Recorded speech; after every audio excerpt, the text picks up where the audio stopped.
Today we will be taking a look at the top 5 most underrated factions inside of Total War Warhammer 3. Coming in at number 5 is Drycha. Her faction effects are Diplomatic Relations -40 with Wood Elves, Upkeep -10% for all Dryad, Treekin, and Treeman units for all armies, Upkeep plus 10% for all Elf units, starts with 1 Amber, all Elf units are Glamored, reducing their combat power and making them expendable, and her Lord effects are Control -5 in the local enemy province, Melee attack +5, and Weapon Strength plus 10% for Dryad units, and the ability Rouse to Wrath, which summons a unit of Malevolent Dryads. For your starting location, you start out in the Empire, are surrounded by enemies, and Be'lakor has a portal right next to you. However, Drycha has 2 very interesting advantages. The first one is that she can recruit wild spirits, which acts very similarly to the Raise Undead of the vampire accounts, since you can just select the various units you want to recruit, hit recruit, and they're in your army immediately. The other thing that you can do is you have aspects,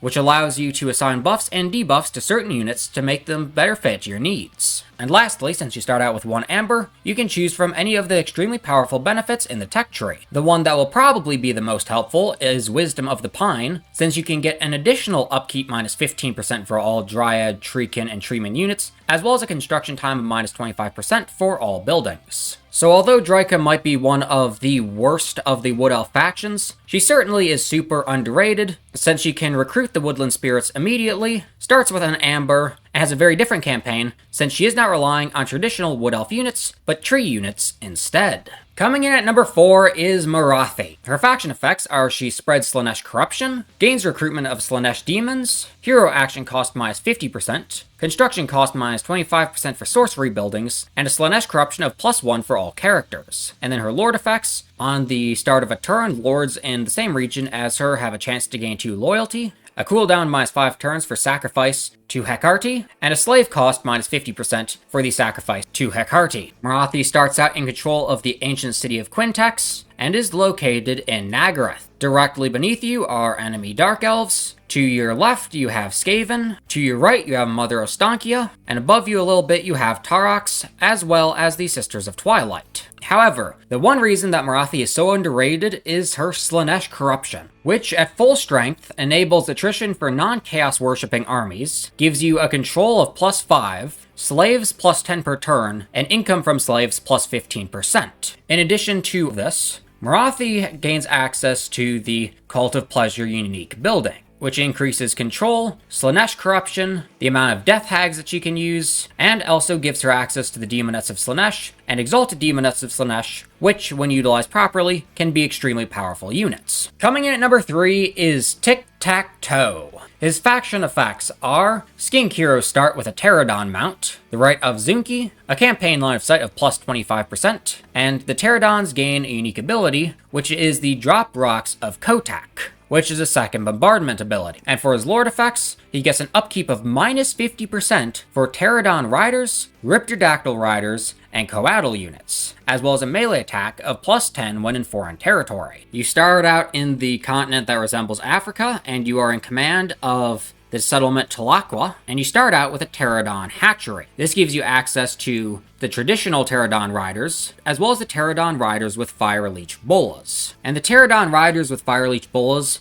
in my opinion, are some of the best units in the entire game, and the fact that you can get them with a 50% upkeep reduction is absolutely insane. This is because inside of battle, the Fire Leech Bolas projectiles are explosive, and will do an absolute ton of damage to any enemy units. And the Pterodon Riders are kind of squishy, as you can see, they are taking some damage, so you will want to target ranged units, since those will be the only threats to you. And the Rocks of Kotek can do some pretty good damage as well, but where things get even more powerful are within the unique tree of Tic-Tac-Toe, since he has 2 pretty good abilities. The first one is Aerial Superiority, which gives you increased speed, ammunition, and physical resistance for your Pterodon Riders, Ripterdactyl Riders, and Coatl units. And then he gets Ares Finest, which increases the recruit rank, casualty replenishment rate, and missile strength of Pterodon Riders, Ripterdactyl Riders, and Coatl units, with the exception being the missile strength, which only affects the Pterodon Riders. So between these 2 abilities, you can get some pretty powerful buffs, and then when you add on things like another -20% upkeep, 10% speed, 8% weapon strength, and 8% missile strength, and then even more melee attack, melee defense, and missile resistance, and then all the chevron effects that you will eventually get, you wind up with the equivalent of the Lizardmen Air Force, which is extremely overpowered because the greenskins don't have great ranged units, the vampire counts have no ranged units, the Tomb Kings have abysmal ranged units, the Cult of Sigmar will most likely be your ally, which leaves the dwarves as your only potential threat. Coming in at number 2 is Archon the Black.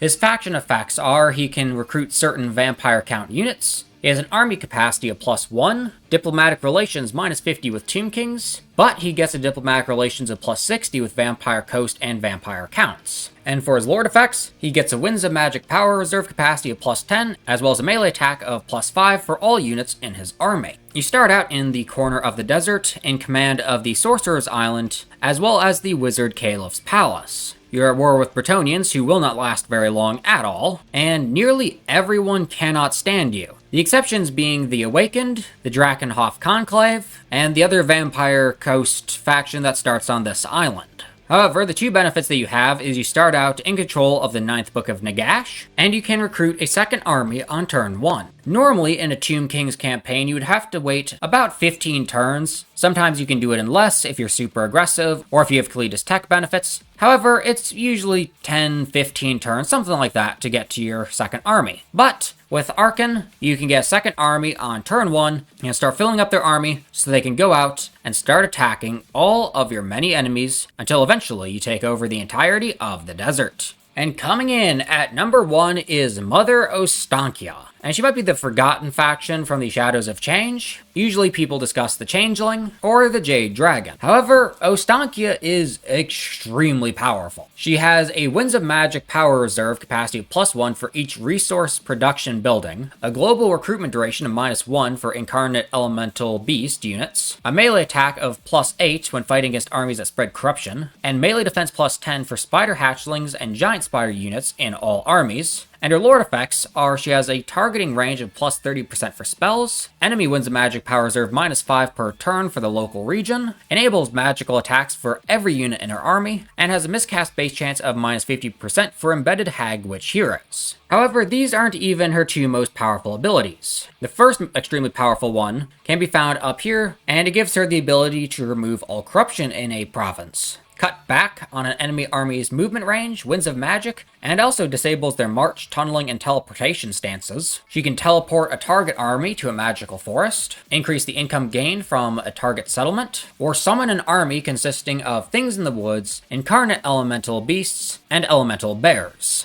The other thing that she has is the Witch's Hut, which has a ton of various trinkets that you will be able to combine to create either curses or blessings. And although the first few you get will be pretty basic, most likely decreasing the melee defense of enemy units, or increasing the mass and charge bonuses of your own units, some of the blessings or curses can be pretty insane, such as the Spirited Away blessing, which makes that way when one of your units' health gets too low, an elemental bear is summoned in their place to continue the fight. Or you have the Spectre's Miasma blessing, which makes that way when one of your entity models is defeated, they explode. So in short, there are some extremely powerful and extremely devastating abilities that you can get in both the forms of blessings and curses. And it is because of these incantations, as well as all of the special effects up here, that Mother Ostankia is so extremely overpowered, and yet so underrated because so many players seem to forget that she exists. Anyway, I hope you guys enjoyed the video. If you did, be sure to smash the like button and subscribe for more content like this. Also, go check out my Discord server as well as my Patreon. Links to both those in the description below. But anyway, I hope you guys enjoyed the video and hope you enjoy the rest of your day.